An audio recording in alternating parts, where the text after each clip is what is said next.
Most international students get this wrong about Australia's post-study work visa. They think just graduating is enough to stay and work. Here's the truth no one tells you. Your ability to stay in Australia after study depends on your course, your timing, and the visa you apply for. In this video, you'll learn exactly how the Australia post-study work visa works in 2026, who is eligible, how long you can stay, and how to turn your student visa into a long-term career opportunity. Let's start immediately with the most important thing. The main visa you need after studying in Australia is the Temporary Graduate Visa, also known as Subclass 485. But here's the problem. There are two different streams under this visa. This is where most people fail. They don't understand which stream applies to them. Now here's where it gets interesting. Let's break it down simply. The first stream is the post-study work stream. The second is the graduate work stream.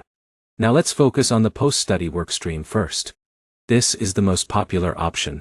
If you complete a bachelor's degree, master's degree, or higher in Australia, you may qualify. Let's say Alex completes a master's degree. He applies for this stream. Now here's the key point. The length of your stay depends on your qualification. Bachelor's graduates may get around 2 to 3 years. Master's graduates may get more. PhD graduates can get even longer. But here's the catch.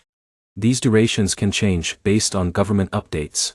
Now let's talk about the graduate work stream. This is for students with skills related to occupations in demand. Now here's where it gets interesting.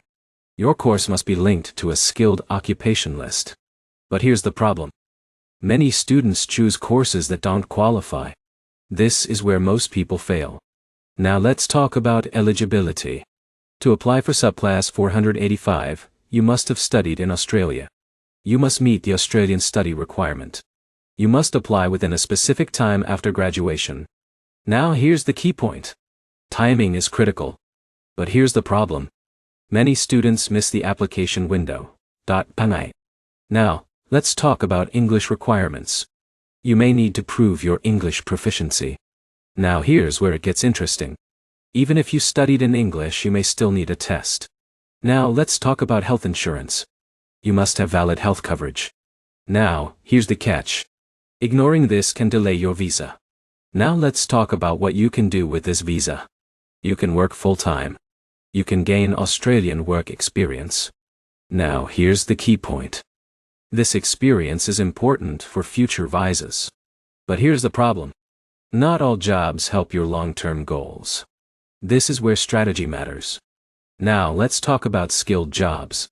To move toward permanent residency, your job should be relevant to your field. Let's say Jake works in it after graduation. He builds experience. That counts. But John takes a random job. His experience may not help his PR pathway. Now, here's where it gets interesting. Choosing the right job early can change your future. Now let's talk about processing time. Visa processing can take several weeks to months. Now here's the key point. Apply as early as possible. Now let's talk about documents. You'll need your completion letter, academic transcripts, English test, results, identity documents. Now here's the problem. Many students delay collecting these. Now let's talk about common mistakes. Applying late. Choosing the wrong stream. Ignoring skilled occupation lists. Not planning career steps. These mistakes can cost you time and opportunities. Now here's a smart tip. Start planning your post-study visa during your course. Now let's talk about extending your stay. The Subclass 485 visa is temporary. Now here's the key point. You need to plan your next step early. Now here's where most people fail. They wait until the visa is about to expire. Now let's talk about PR pathways. After gaining experience, you can apply for skilled migration visas. Now here's where it gets interesting. Points-based systems consider your education and work experience. Now let's take a real example. Alex plans his career early, gains relevant experience, and applies for PR DOI. Jake delays planning and struggles. Same country, different outcome. Now let's talk about part-time work during studies. You can work limited hours while studying. Now here's the advantage. This helps you gain local experience. But here's the problem. Many students don't use this opportunity. Now let's talk about networking. Connections can help you find better jobs. Now, here's where it gets interesting. Many jobs come through referrals. Now let's talk about improving your profile. Skills, certifications, and experience matter. Now, here's the key takeaway. Your visa is just the beginning. Now let's talk about financial planning.